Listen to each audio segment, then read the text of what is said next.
Nothing at all in between. This is Bernard McGurk. So, Bernie. This is Sid Rosenberg. The one and only Sid. Live, local, on it. You never know what's going to happen. Exclusively. Party and Sid. 77 WABC. Out to the Shea Stadium back in whenever it was to see the Jets. And that's all we do. We get drunk in a parking lot and screaming and hollering at everybody, starting fights. And about halfway through the game, I'd pass out. And it was a nightmare. That sounds like a great time. I wish I was there for those days. You know, MSNBC has just flashed on my screen. It looks like there is a plane has crashed into the World Trade Center. We got Warner on the phone who's looking at it right now. Warner? Hi, man. What's the deal? Something hit the World Trade Center. I think it was a plane. I heard it right over my head, and the explosion rocked the building. No time for indecision. We've got to make a move. I hope that we're forgiven for what we're gonna do. How this all got started, I'll never understand. I hope someone can fly this thing, get us back to land. Time's running out. Let's roll. Neil Young, Let's Roll, written for the brave folks, United Flight 93, who, of course, rushed the cockpit, and we know what happened in Shanksville, Pennsylvania. That, folks, the actual audio from 9/11, 15 years ago Sunday. I miss me, Charles McCord, then Warner Wolf, who lived right across the street from the World Trade Center, who saw and heard both planes crash into those buildings. And here we are again, Bernard, 15 years later, and here we are again.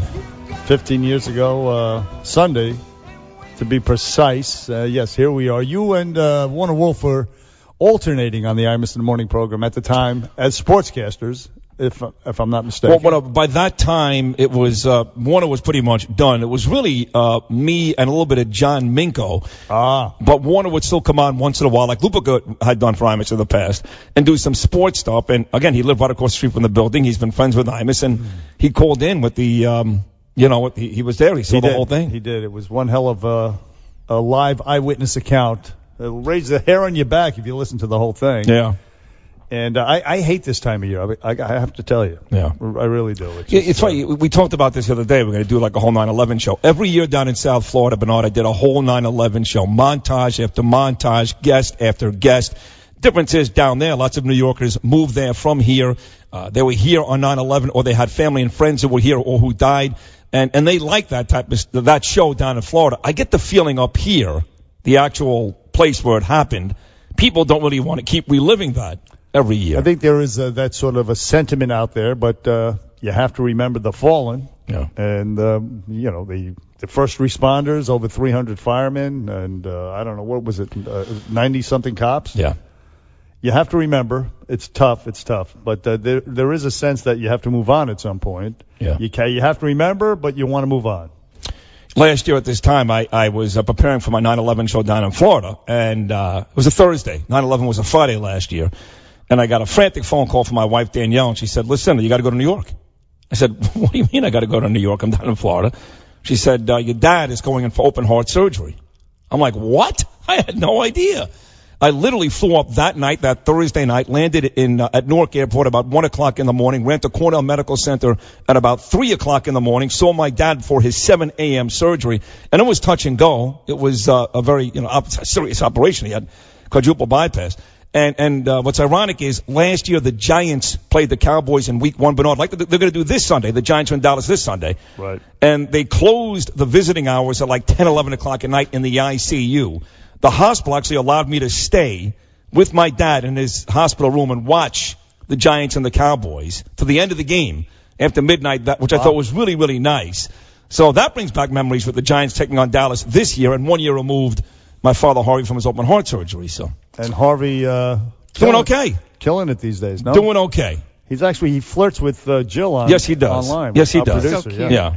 He does flirt. He's with all the girls, actually. He thinks he has a shot, actually. Why not? He does. He might. Everybody has a shot with her.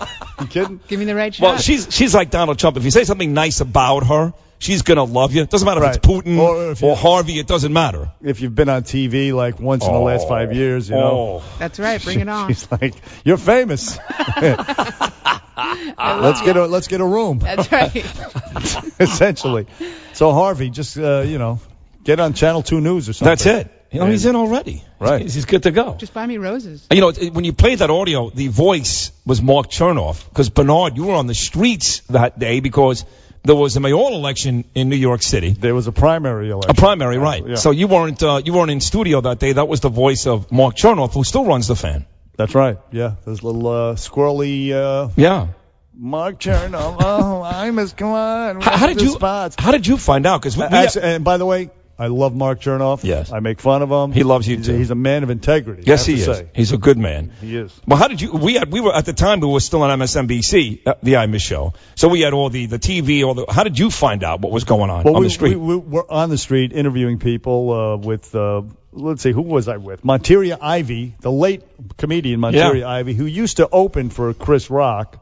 And his partner Stefan Dweck, they were authors of a couple of books, the Field Guide to White People, stuff like that. Oh, snaps, your mother's so fat, the back of her neck looks like a pack of Franks, that kind of thing. That's great. I was on the street with those guys, and we were on the Upper West Side. We were about to do another hit, and the truck, the MSNBC truck said, a plane just hit the World Trade Center, and we're going to have to shut down and leave. So we went in the truck and looked at it, and that's how we found out. Wow. And so they packed up, went downtown. I would have gone downtown, except I actually took my car to the Upper West Side, to the location. And instead of, I would have went down, jumped on a subway or something. But I had the car, as I said. So I started to head back to Queens, but the bridges were closed. So I spent the rest of the day this side of the Hudson. I couldn't get back to Long Island, and anyway, that's how I found out. Wow. That was my day. But nothing compared to what other people went through, obviously. Right. But so anyway, we have Bernie Kerik. He was the police commissioner that particular day. He and Rudy Giuliani pretty much. Well, they were the heroes of New York. They inspired confidence. They kept the place calm and, lost a lot of people under their, courageous people. So he'll be here. Bernie Kerik will be here at the bottom of the hour. He's got some function going on, a reunion of people. I think I was invited. I can't make it. You're going to go. You're going to attend it tonight. I'm going to try it. I still don't feel all that great, bro, to be honest. I was up at 3 o'clock in the morning making some tea and texting you back. I'll give it a shot. I'm obviously honored, as you are, to be invited. It is, in fact, the first time in 15 years, a lot of these cops and service people will get together since that tragic day, 9/11. So it's a big deal to be invited. I'm going to try to go, but regardless, Bernard's a great guest, and very nice of him to invite us to that thing. And we'll see how badly he wants to kick Colin Kaepernick's ass. and what's going to happen on 9/11? That day is a big football day. Well, how many people are going to take knees and sit down? You know what's ironic about that is last night was the first NFL game of the year. The Denver Broncos, the Super Bowl champs, did it again. They beat the Carolina Panthers again, came back and beat Carolina 21-20 last night. There was one guy on the Denver Broncos who did not stand for the national anthem. His name is Marshall. He was on his knee for the national anthem. And, of course, at the beginning of the telecast in the game, Al Michaels made notice of it, and Chris Collinsworth said something about it. Needless to say, he was taken off the field in the second quarter with an apparent concussion head injury. Are you serious? I swear to God. And I wanted to tweet at the time, the one guy that did not stand for the national anthem, this guy Marshall on the Broncos, taken off had to come off the field in the second quarter. How many of you guys out there are actually happy about that? Well, my question is, was it sort of a bounty? Was it revenge for his act? I don't know. I don't think so. He was trying to make a tackle. You're trying to say there's some poetic justice to what happened. Nevertheless, regardless of how it happened. You know what I say? I say this. Look at the dream team that kept O.J. Simpson out of prison the first time. Right? They're all dead. Johnny Cochran's dead. F. Lee Bailey was disbarred. Robert Shapiro lost his only son to a drug overdose. Robert Kardashian is dead. You go on and on. So I'm not saying karma's a bitch, but I am saying karma's a bitch. Well, you know who's coming up next hour. I'll just leave that right there. Well, that's an interesting story. That guy, I had not heard about that until this moment. Also, next hour we have Ann Coulter is going to join us in studio. And as you know, may have heard, she participated in a roast of the actor Rob Lowe, and it turned into really an Ann Coulter hate fest is what it turned into. It really did. Listen to Jeff Ross. He's actually one of the he's a roast master. Jeff Ross, he's the bald-headed fat guy. Listen to him rip Coulter. And what happened? You wrote 11 books, but you couldn't write a single joke? This is hard for a roast. How do I roast somebody from hell? Bitch. Oh, and that voice. Donald Trump. It's like fingernails on a chalkboard inside an inner city school you want to defund. Don't stare at me with that roasting bitch face. Ann's against gay marriage. What's your thinking on that? If I can't get a husband, they shouldn't either?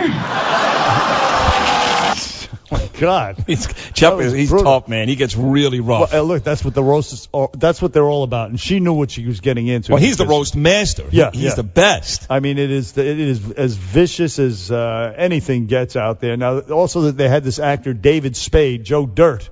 It's so funny that now that's the second time you've talked about David Spade on this night and brought up Joe Dirt. I happen to like that movie, but that's like the last thing I think of when I think about David Spade. That's the first thing I think of. What about Chris Farley? All those great movies with Chris Farley. I don't think of any of that stuff. No, Joe Dirt. Joe Dirt. And David Spade, to me, he's not that funny anyway. But listen to him tear into Ann Coulter. And now a real treat for fans of hate watching. Ann Coulter's coming up. Ann hopes the Republicans can hold on to the House so she can continue to haunt it. She seems stiff and conservative, but Ann gets wild in the sheets. Just ask the Klan. Looks like she's having a good time. I haven't seen you laugh this hard since Trayvon Martin got shot. He was really funny, actually.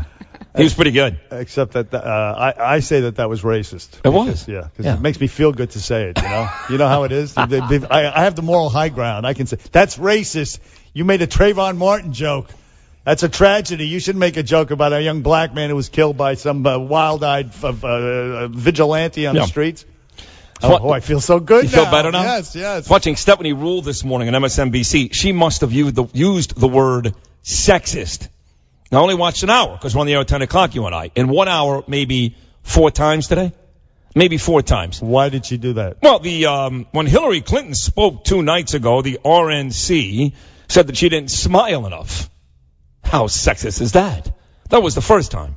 There were 2 or 3 other mentions of the word sexist, but it started with that. Oh, does she need a safe space, the poor little thing? The poor baby? Is it sexist if a woman reporter says that? If she says Hillary doesn't smile enough? Or is it only if a guy says it? That's a rhetorical question. We're going to leave it at that. Flirty from downtown. No, I'm really curious. It wasn't rhetorical. I'm asking you. You know what? I'm impressed by that. You know what a rhetorical question is. Yeah, she used the word in the right context. Yes, actually. Thank you. Brilliant. She can't spell it though. There's no way. That was sexist of me to say that about you. I'm pretty sure. Yeah, let me hear you spell it. Okay, I'll do it spelling bee style. Yeah. Rhetorical. RHETORICAL. Oh my God. Very good. Rhetorical. Excellent. Thank Excellent. You. I was an English. I thought you wouldn't get the H. I thought for sure you'd go right to R-E. Rhetorical. R-E. Rhetorical. Thank you. Rhetorical. That's pretty much what you sometimes sound like, but you're not. Yes, no. You're a very intelligent young lady. Thank you. And a funny one, too. Yeah. Bernie and Sid, listen, Bernie Kerik's coming up. We have more from that Ann Coulter roast, including Peyton Manning went after her, and some of what she said. She got heckled by her fellow comedians. She's going to be here next hour. Bernie Kerik in the meantime. Bernie and Sid back after this. System, and I don't happen to like the system, but certainly in that system he's been a leader far more than our president has been a leader. Back on Bernie and Sid on 77 WABC. He's catching a lot of heat for that. As he should. Maybe if Barack Obama started killing journalists in the street or treating his people like they were all third-class citizens, and maybe he would have the same type of... Now, certainly Putin's not a good guy, ex-KGB guy, but that's an understatement. He's not Hitler either, as Lindsey, your Lindsey Graham, your jerk friend Lindsey Graham pointed out. Right. Putin's not Hitler. If we could work with a guy like Putin, We should. Even Gary Johnson says that. Our guest Jesse Ventura yesterday said the same thing. I agree. Now you're okay because Jesse Ventura said it. I'm just saying. He's a kook. I'm back. Now he's a kook. One day later, he's a kook. I always loved Jesse Ventura. I think he's a genius, but people think he's a kook. Look, if we could work with them to be, we have a common enemy in ISIS. No thanks. Well, what do you mean? Why not? No thanks. Why not? Because first of all, I don't trust him. What he's done to Western Europe, what he wants to do to the United States, besides the hacking on top of everything else. I don't know. I'm not forgetting all that. Let's assume we can work with him. I don't believe we can. I don't believe we can. But if we could, I'm just saying. Oh, it'd be nice. It would be a good thing. It would be great. And there were other people. They're like the Saddam Hussein we should have left in place. A lot worse than Vladimir Putin. And I'm not sure it was a lot. It was a lot worse. Mubarak, we should never have sold him out as we did. The Shah of Iran. He would have been a lot better than the mullahs in Iran that are in Iran now. A much better Monday morning quarterback. You're right on every one of them. Absolutely. And Gaddafi. You're right on every one of them. And Putin may very well be the same. I'm not saying take Putin out. What I'm saying is you can't work with that guy. You can't trust that guy. He hates us. Ideally, if we could. You're right. Yes. We might not be able to, but maybe we could. 1-800-848-WABC. Bernie Kerik is in the house. We're going to talk to him after Known with the News. 77 WABC. This is George Weber in the WABC newsroom with a live special report. There has been either an explosion or some kind of accident at the South Tower of the World Trade Center in downtown Manhattan. Thick black smoke is billowing from the building, and there is a gaping hole at about the 100th floor. Firefighters are on the scene. There have been some eyewitness reports that they heard the sound of a plane, and apparently a plane could have crashed into the side of the building. Now, from what it looks like from a distance, it does appear as if something blew out a massive hole on the side of the building. That was WABC right here the morning of George Weber, and that was no accident, as we come to find. Not long after the first plane hit, once the second plane hit, we knew we were under attack here in the United States. And, of course, the man that ran the police department here in New York City, the commissioner that was so involved that day and remains involved ever since, Bernard Kerik, is live in studio right now with me and Bernard, and I guess both of us want to say, first of all, on this day, especially Sunday, September 11th, but sorry for all the losses you went through that day. Thank you. Absolutely sorry, and thank you for what you did that day and then subsequent days. Right. You know what, guys? A lot of people will often come to me and say thanks. Thanks for your leadership. Thanks for what you did.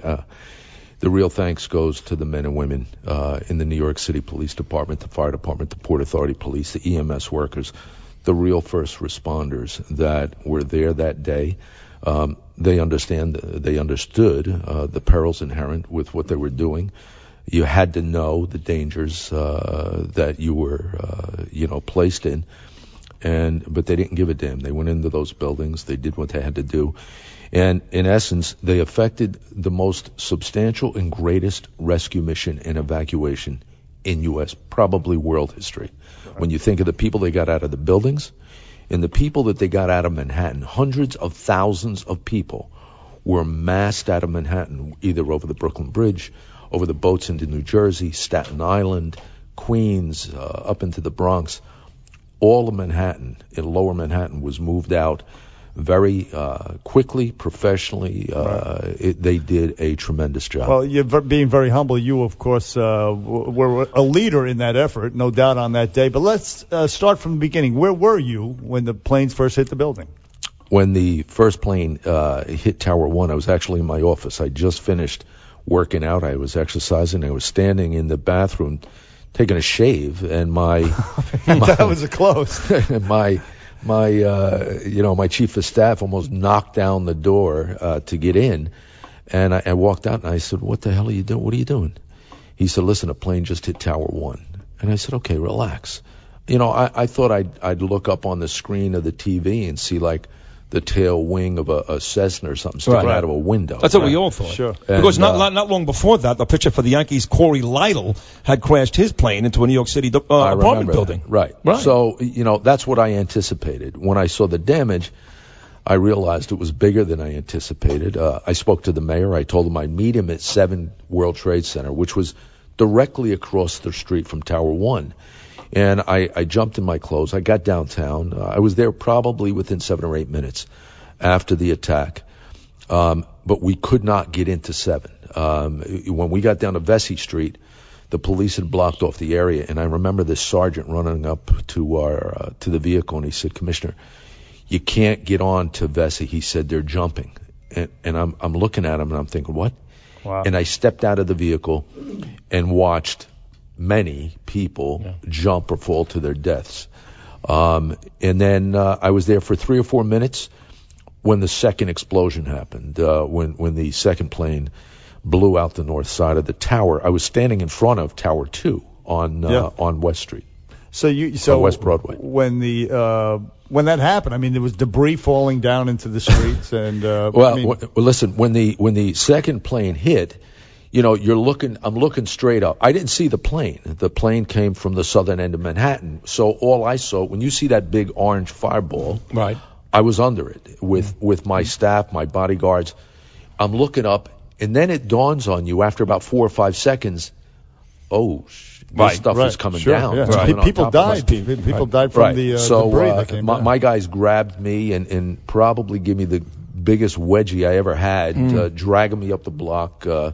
We got behind one of the federal buildings there, I think the post office, and we waited for all this stuff to come down. And it was so close that one of the security guys actually got hit in the back of the leg with a piece of shaft from the plane. Wow. So it was pretty close. And then the mayor arrived about 3 or 4 minutes later. I was actually in a restaurant in Brooklyn last week, and the chaplain for the fire department was there having a drink, and he was very good friends with Judge, who was killed. Michael Judge, right. Somebody actually jumped out of the building and landed on Judge, right. And that's how he died. As ironically, as he was giving last rites to someone else. Right. Somebody, a jumper fell on top of him. And that was actually the cover of the New York Post the next day, September 12th. They actually had pictures of people jumping out of the buildings because they deemed that a better death. What you saw, what a lot of the media saw, we saw 1, 2 people jumping. When I first got down there were many. Really? A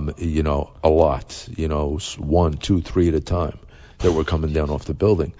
And, it's something that you don't forget. You never forget. And you think back and, what kind of peril were these people in that they didn't have a choice? Horrendous.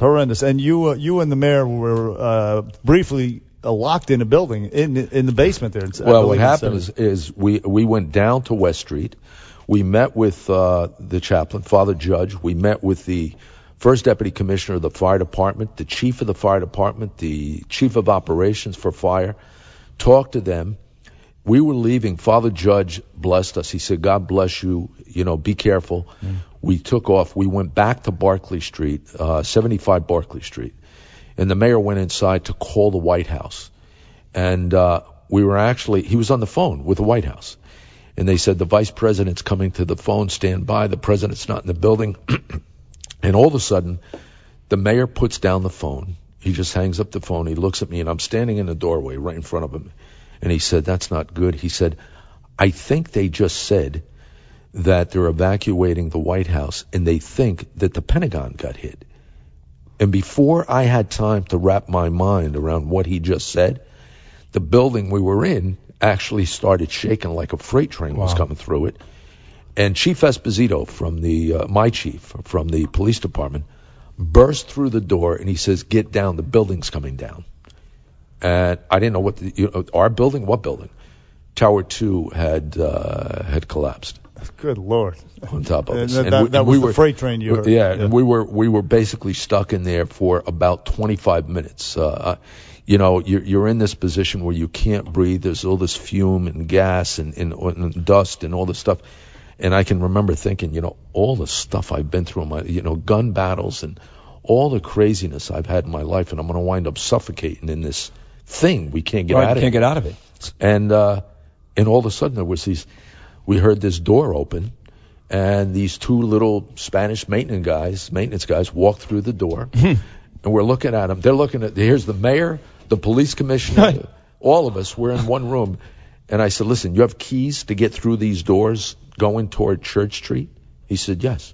I said, "Start opening these doors." And we went out and got on the Church Street. Bernard Kerik, the commissioner, New York City police commissioner during the 9/11. So when the first tower goes down, now you've got your guys, the amazing thing was they were going up the stairs, when these buildings were coming down. After the first building went down, did it occur to you that maybe we shouldn't send more guys up because the same fate may happen to the second building? Or what were you thinking after the first building went down? Especially after we met with the command guys from the fire department, and you had the chief of department from the fire department, chief of operations.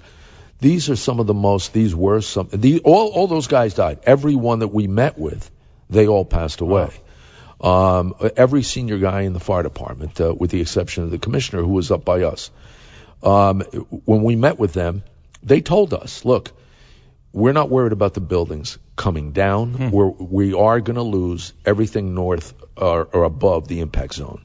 Every person, everything above, we're probably going to lose that. We were ready for that. We understood it, as unfortunate as it was. But when the first building came down, Tower 2 came down, there were evacuation orders to, get out of the buildings. But I'm going to tell you, I know guys that were down there. Joe Vigiano was a New York City police detective. I knew him personally. I had promoted him.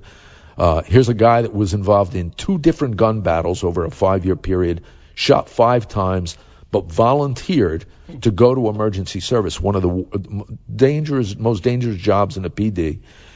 He died on that morning. And, I know the guys that were with him, and they basically said, look, they weren't leaving until everybody was out. And the fire department, God bless the men and women that were in the fire department. These men, these guys went up there and they knew what was going on. Many of them heard the evacuation orders. Wow. There are guys that left, came out and said, I was with so-and-so when we got the order to leave. They wouldn't leave. You got to wonder. They're Ted Cruz. They're your New York values right there. Forget Ted Cruz. Right, he ain't got a clue. Your heroes right here, New York values. Just incredible. Listen, Bernie Kerik, former police commissioner on the day of 9/11, actually, you and the mayor instilled a sense of calm. And at the time, we didn't know what was going to happen next. You didn't know if there was going to be more attacks. But still, so people were panicking. But you and the mayor held some press conferences and sort of reassured people. And for that, we thank you. But, you still, in your mind, you must have been worried and nervous yourself. Well, listen, we didn't know how many more planes there were. If there were any more, how many were there? Did they plan things in the ground? Myself and Joe Dunn, the first deputy commissioner, called for the evacuation of all the major buildings in New York, including City Hall, including the New York City Police Department headquarters. We wanted those areas evacuated just in case there were more planes. We didn't know what was happening. When we heard the Pentagon got hit, then it was even more dangerous because we didn't know if they had ground attacks. Were they doing something in the mass transit system? So all this stuff is going through our mind.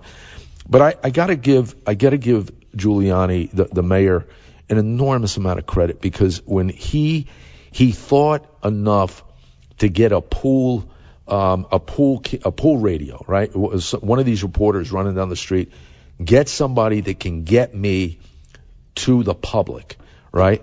And I remember thinking, what is he thinking? What's he doing? It was a brilliant move because what he did was he immediately took control to instill a sense of calm. Don't panic. Don't get chaotic. Don't get crazy. Stay in your homes. Right. Don't do nothing crazy. We're going to evacuate Manhattan. We're going to get through this.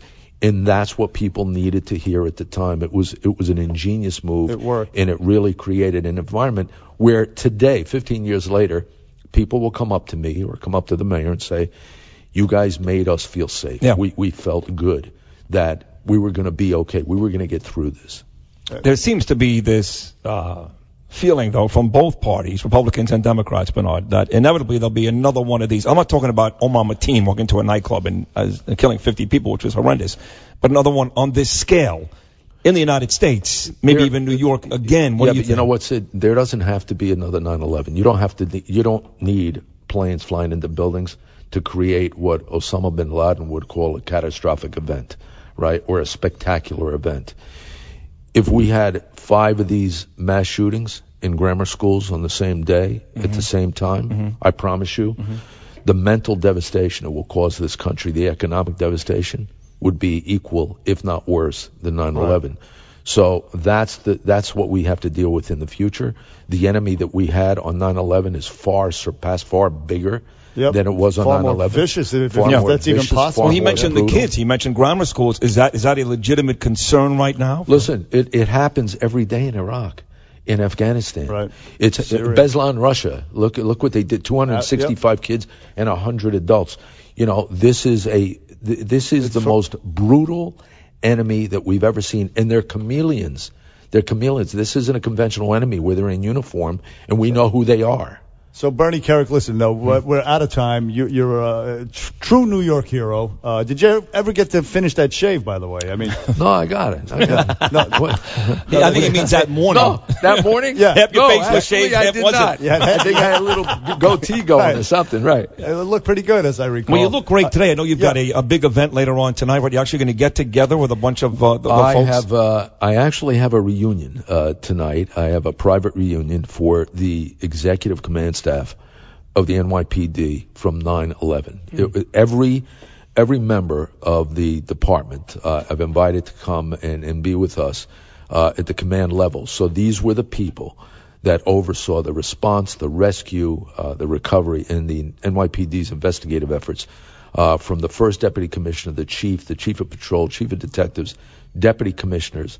They're all going to be in one place with me tonight, and get together for the first time really in 15 years. Well, good. God bless you guys is all I can say. Yes. And Thank you. Thank God there are people like you out there. Flaherty keeps talking in my ear. Trump or Hillary?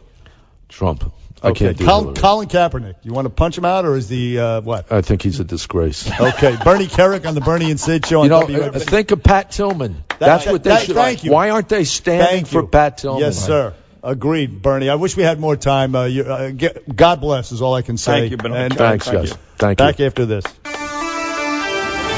77 WABC. Traffic and Transit. Accident in the center lane of the Cross Bronx Expressway eastbound at Webster Avenue does have traffic stop and go from the Alexander Hamilton Bridge. The BQE southbound at the LIE crash in 2 lanes, creating delays from Queens Boulevard. And then there's the stall on the BQE southbound at the Brooklyn Bridge in the right lane, causing delays to the Manhattan Bridge. Right now, traffic is brought to you by the Zero Compression Back Brace. Are you suffering from back pain? The Zero Compression Back Brace is a new and innovative back brace that actually relieves back pain instantly. Visit them at endallbackpain.com. That's endallbackpain.com. Checking the forecast from Channel 7's Bill Evans, mostly cloudy and 84, 92 for today's high with lows at 74 and some scattered showers tonight, mostly sunny and 89 tomorrow. Our next report in about 15 minutes, Angela Chase. Right now, traffic on 77 WABC.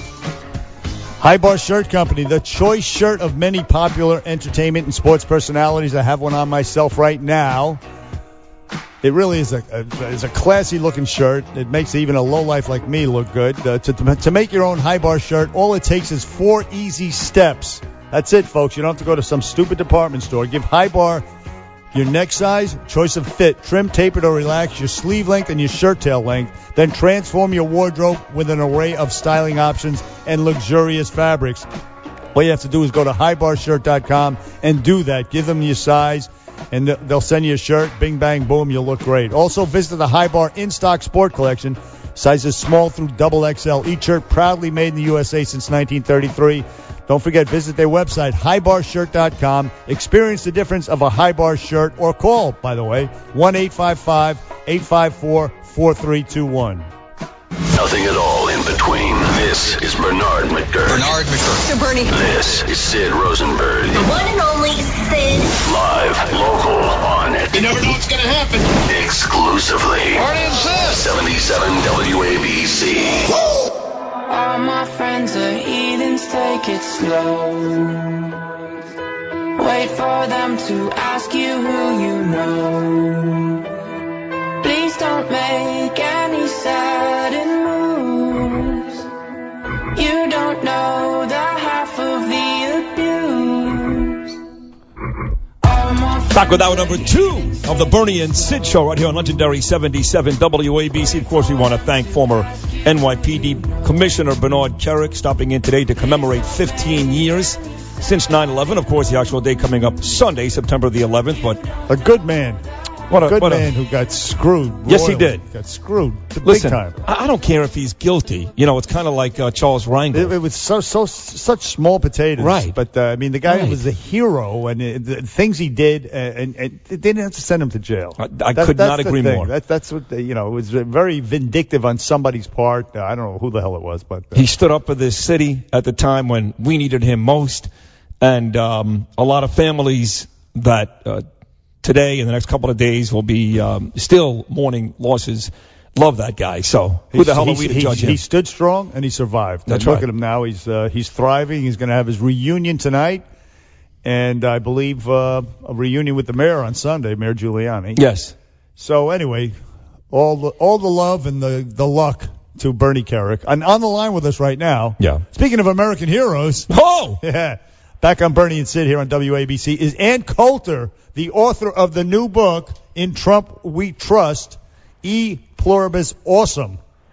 Ann, good morning. Good morning. How the hell are you? Fantastic. I like what I hear. Well, then answer this, Ann, right off the bat. Of course, when Donald Trump kind of went back and forth on the whole immigration thing, and the consensus was you were really pissed off. You were thinking about pulling the book off the shelf, and you were very, very angry. And just answer this: how angry were you with Donald? Were you ever really, really pissed off?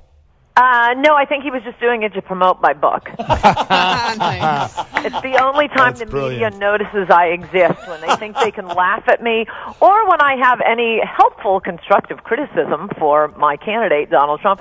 They did the same thing when I had, again, helpful criticism of when Trump sent out that unattractive, he retweeted, and as we all know, retweets don't count, that unattractive photo of Heidi Cruz. And I went on that Milo podcast and very happily and helpfully took the position that it was loutish and lowbrow, and Milo taking the position that the retweet was awesome. And suddenly, I turn on TV and all these networks that would never, ever, ever actually put me on. You're the hero. Who wants to take a risk on at that point, 11-time New York Times best-selling author? She might not have. So they just put up what I said as if it were said in earnest anger. They do this to Trump, to me, to conservatives all the time. You say something that is so obviously a joke, and the media turn around and repeat it as if it's serious. So you were never really you were never really going to pull the book off the shelf, then? Never. That was a joke on Hardball. Anyone who saw it live, people laughed. That's how you can tell it's a joke. Well, you know this, Bernie. Of course, absolutely. Now, so then Trump gets invited to Mexico, goes to Mexico, gives that great immigration speech, yes, which you just lavished praise on him for. I mean, it was brilliant, and everything's well with the world right now. Oh, everything's fantastic. I was just thinking, part of the reason the media keeps saying the immigration speech, like his other speeches, they won't. That was the other purpose, I think, to his phony softening the week before, to force every cable news station to carry his speech live. I mean, they did treat it like it was, I don't know, a Normandy landing or something, because they were so excited that he was going to soften on immigration, and they have not been showing his speeches. And I must recommend to your listeners to listen. Go to the source. Get it from the horse's mouth. Don't believe this nonsense you hear of other people describing the speeches, because I will be critical of Trump when I think he's done something wrong.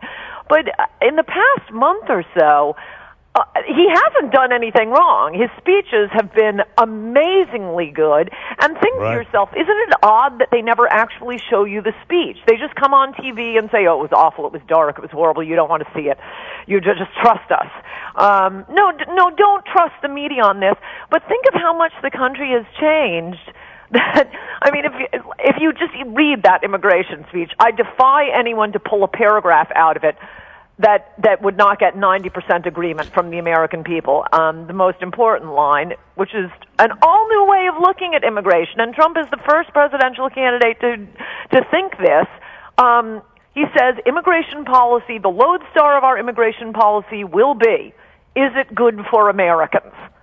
What kind of country are we that, that's awful. It's dark. Well, listen, let me play devil's advocate for a second, Ann, because we know you love Donald, so does Bernard, and I love you both. I don't care. That's good for you. But when you say he's done nothing wrong the last month, he is very quick to hammer Hillary Clinton for voting yes on the Iraq War. This despite the fact that he's on record saying the same thing on the Howard Stern show before he changed his mind a year after that. Also, this new love affair with Putin, who is not exactly the nicest guy in the world, seems to put a lot of Americans off. So how has it been a great couple of weeks for Donald Trump?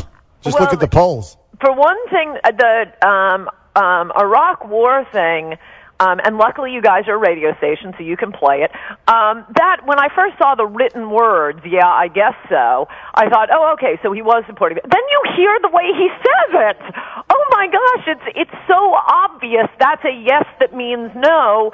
Stern says, so are you in favor, when the country is in the middle of war fever? And Trump's answer, I will try to imitate it, is, yeah, You know what? You don't even have to. You don't have to, Ann. We'll play it because Are you for invading Iraq? Yeah, I guess so.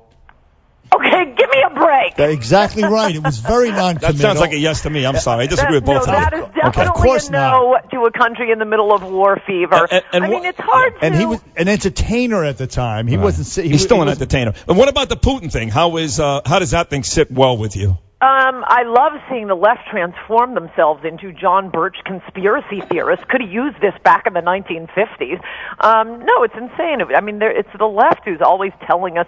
And by the way, you are very suggestible, Bernie. I'm going to tell the listeners, don't be like Bernie. It shows you're not paying attention to things. You're just believing whatever you hear out in the air out there. Oh, Putin, Putin, Putin. Well, we have lots of allies who are not perfect.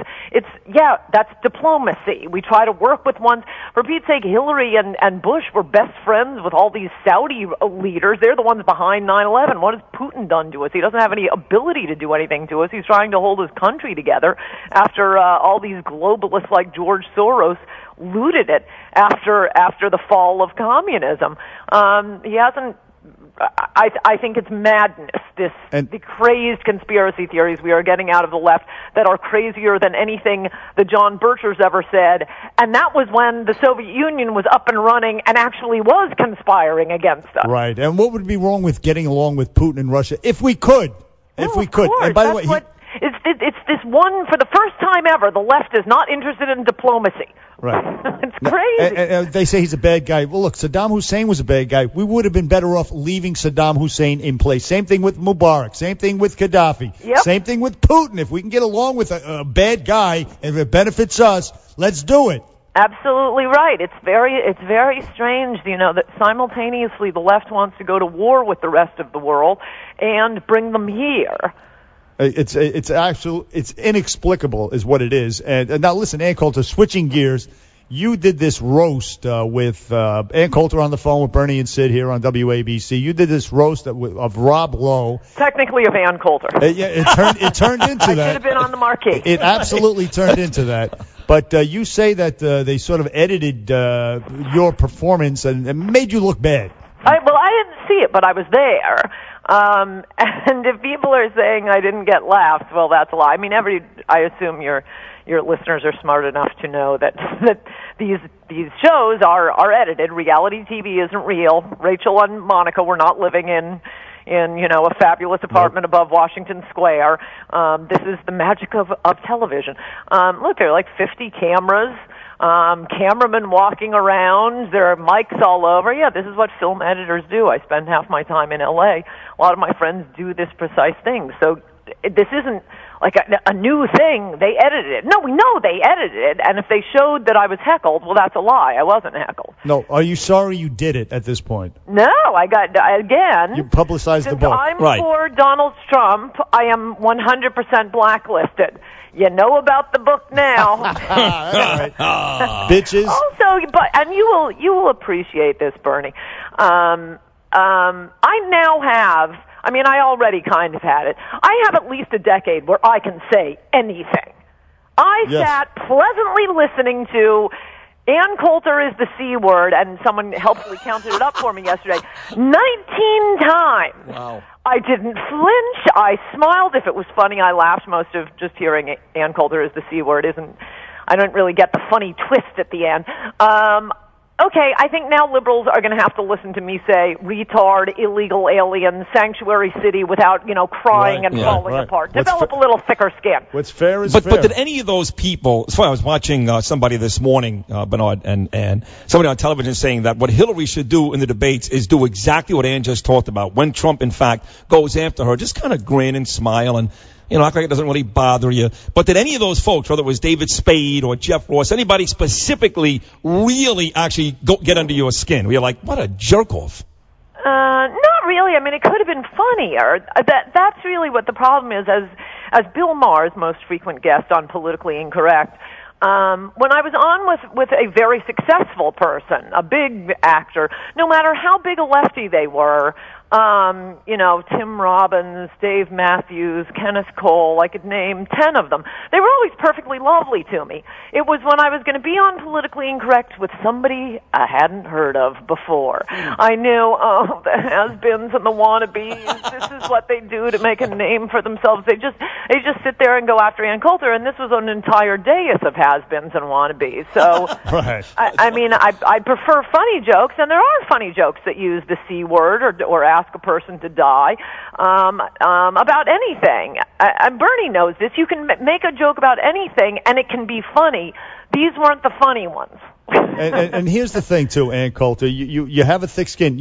A person like you is a true feminist. You're the true feminist. You're not whining about sexism the way Hillary Clinton was doing that yesterday on the tarmac when she was doing her do-over from the Intrepid the debacle. You're not saying sexist. Yeah, you're a strong woman. It's gender equality. You take the hits just like the guys take the hits. Yeah, and it's just words. People should learn to subscribe to the sticks and stones philosophy, but it is hilarious after the Hollywood, I can't call it the Hollywood left because these really aren't Hollywood people. Again, they're has-beens and wannabes. And that's what the problem was. But after having to listen to myself call the C word, again, 19 times, someone helpfully counted, to have wake up to Hillary denouncing the sexism of Reince Priebus saying she should smile more. I know. Give me a break. Hey, sticks and stones will break my bones, but chains and whips excite me, baby. That's what I'm saying. Listen, let's get back to the election quickly here. Florida, Hillary and Trump tied. Ohio, I think Trump's ahead. North Carolina, Pennsylvania tightening up.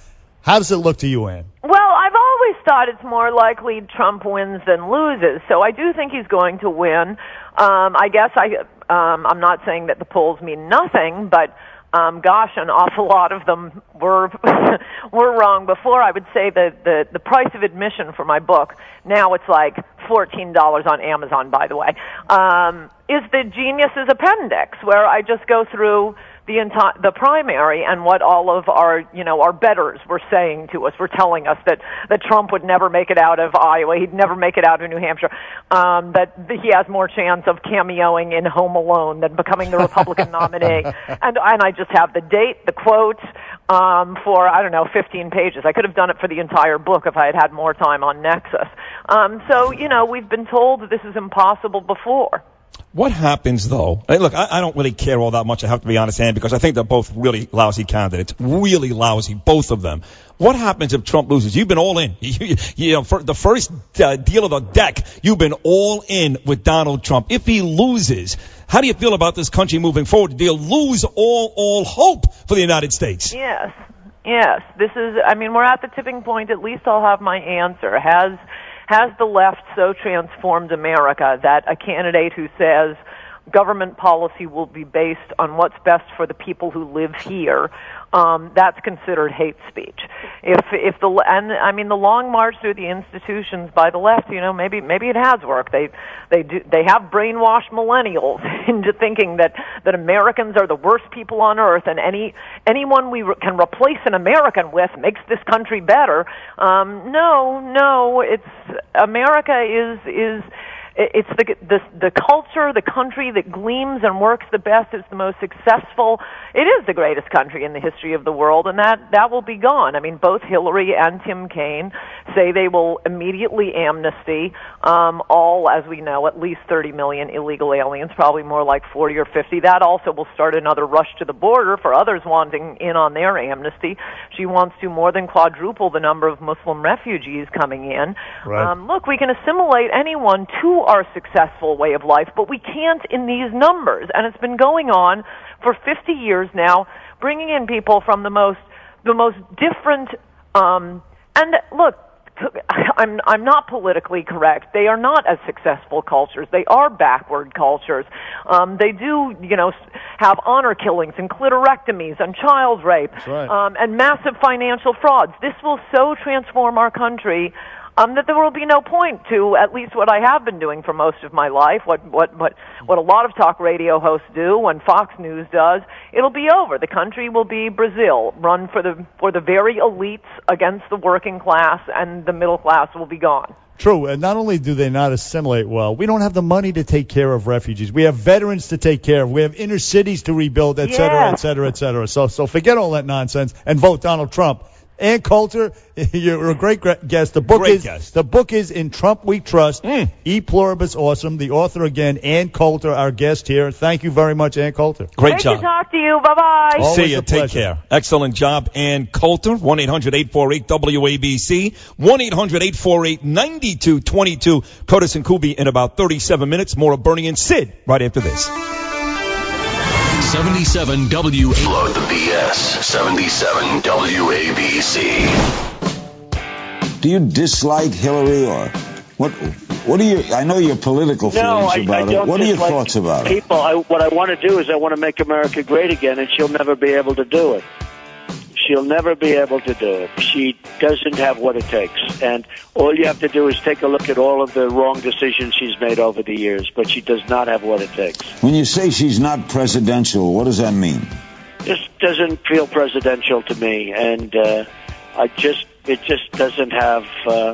look, you know what the bottom line is, Larry? She doesn't have what it takes. But Larry, she wears these pantsuits. That was, of course, Donald Trump on with Larry King on Russian television, yes, right? I've got it. Channel 263 on DirecTV. Yeah, he was trying to lead him. What do you mean? What are you, sexist? She doesn't look presidential because she waddles like a penguin when she walks in the pants. Is that what you're talking about, Donald? That's what he tried to do. He asked her, do you like Hillary? And here's the thing. I thought about that, too. I don't really... If she wasn't running for president of the United States right now and had all this baggage... For example, when she was Secretary of State before the Benghazi thing, my respect level went up for her. I actually had respect. She's not unlikable in the abstract. I think she's unlikable in any case. Like, for example, Liz Warren. Unlikable. She's just I mean Melissa Mark Viverito that runs the city council here. She's a screwball and she's not likable at all. And she has these wild, nutty, crazy ideas. Hillary Clinton's kind of mainstream. Yeah. And she's, she can pull a grandmother card or whatever, and the victim, the husband cheater. She's not in and of herself unlikable. Chelsea seems like a nice kid. She's on The View just now. That's what I'm saying. But I know she's a crook and a liar and a fraud, but still lying. She's part of the Clinton machine running for president. So you hate her. And now we know all of these things that have come out of the way they line their pockets at the expense of this country, essentially, selling access to the State Department and would you drink a beer with her? Screwing a lot of people. Would you drink a beer with her? Of course. All right. I would drink a beer with her, yeah. I mean, is there anybody you wouldn't drink a beer with if they were paying, especially? I would not drink a beer with, I don't know, Trevor Noah, say, for example. There you somebody go. like That's that. a good one. Some really hateful, racist people out there that I dislike. Colin Kaepernick? Colin Kaepernick, to me, again, he's ignorant. Okay. He doesn't know. He know not what he does. See, you drink a beer with him.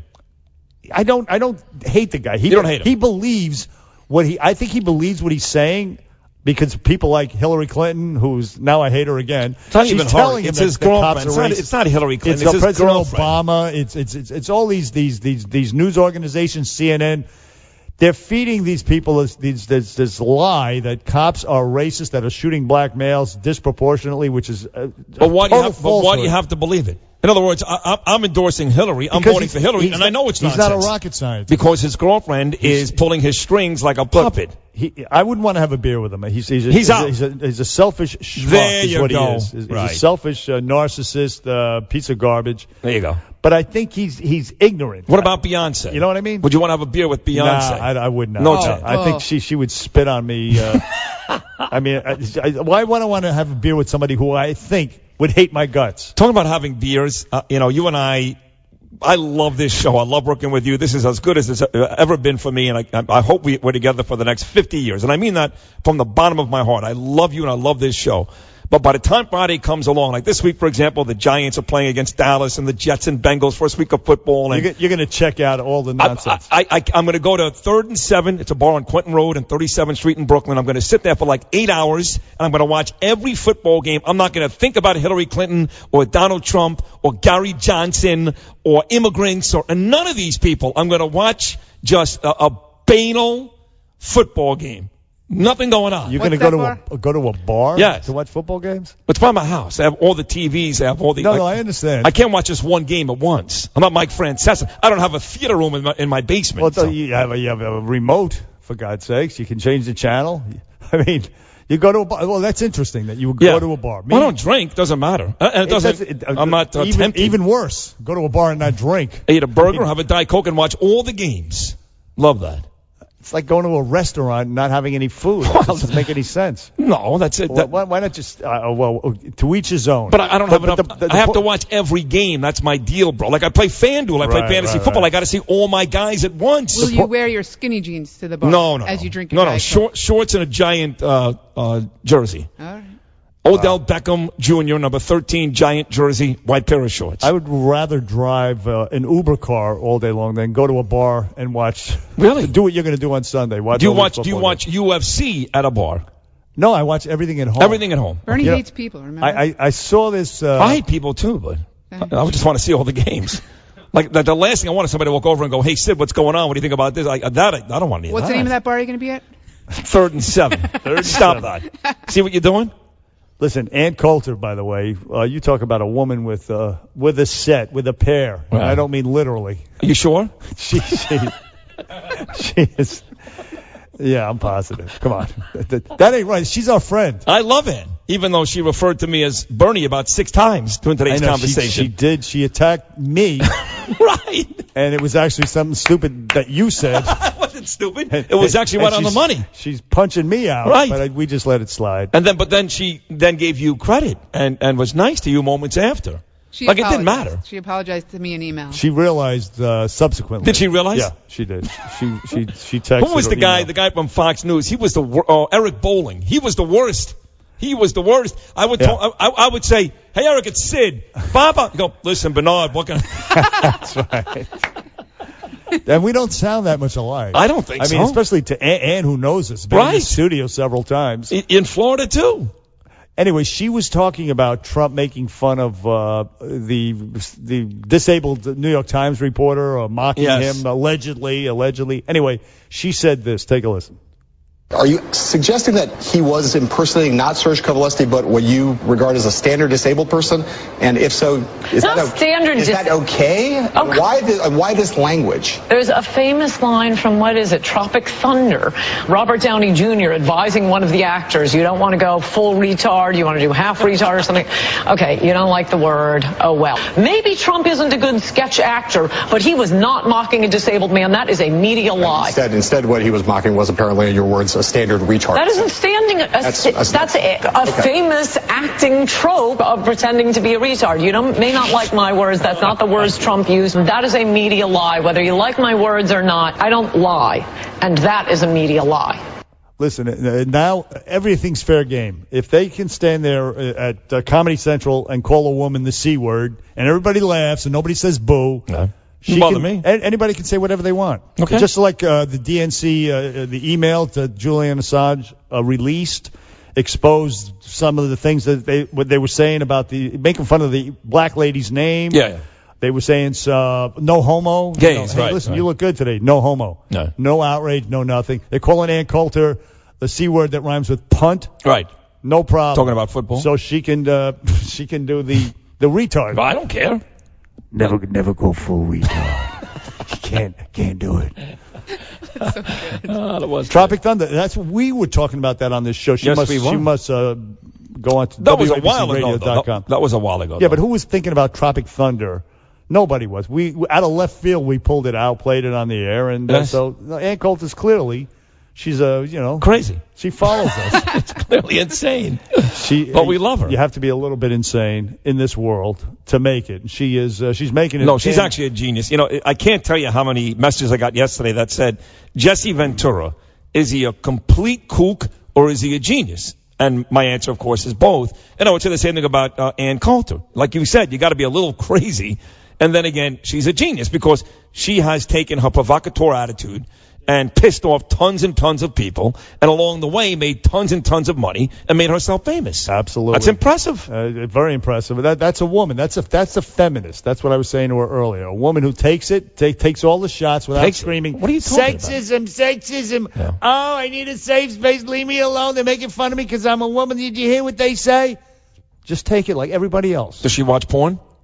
David from South Jersey, you're on with Bernie and Sid on WABC. Good morning, David. Guys, thank you for taking my call. Listen, 2 quick points. Number one, the hypocrisy of this woman is incredible. She has a problem with Obama visiting Cuba, making a deal with moderates in Iran, having some issues with talking to Egypt about the Muslims and all of this. But she doesn't have a problem when it comes to Putin. No problem whatsoever. This is a man who invaded a European country. He's got NATO on the edge here. Not a problem. That's okay. And as far as what the gentleman said about assimilation, how they don't assimilate, illegal immigrants don't assimilate. Listen, I married one.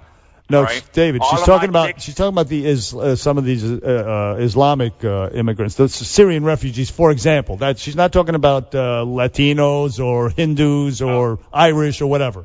She's talking about illegal immigrants. No, she was talking specifically about the Islamic ones. And they have a problem over, I don't know if you heard, about Paris, Brussels, Londonistan, yeah, I have. And by the Sweden. way, you're wrong, and so is she, because they do assimilate, even the Islamic ones. But I'll tell you, let me make my question about the illegal immigration as far as what one of you guys said, that they don't assimilate, all right? They don't assimilate well. But what, from where? From Peru, actually, Spanish-speaking illegal immigrants. Of course. Cross the Mexican border, like 6 of her brothers and sisters, okay? Cross the Mexican border illegally, okay? Very well assimilated, all of them tax-paying American citizens.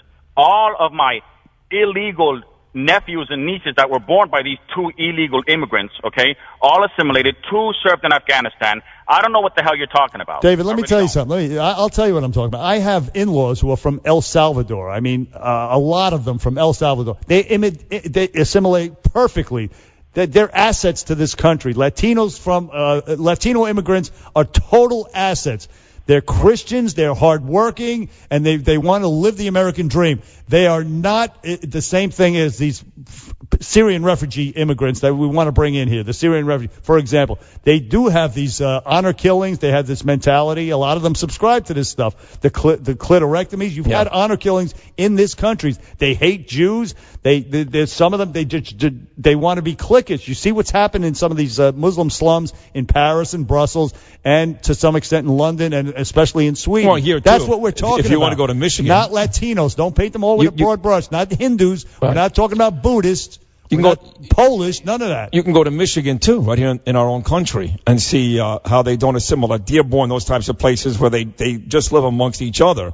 And look, the fact is, there have been many Muslim people who have come out who are against ISIS, obviously, and against some of the things that go on in the religion. It is a 7th century religion, the way they treat women, like you talked about. They're the first to admit that. Their own people are the first. It hasn't changed.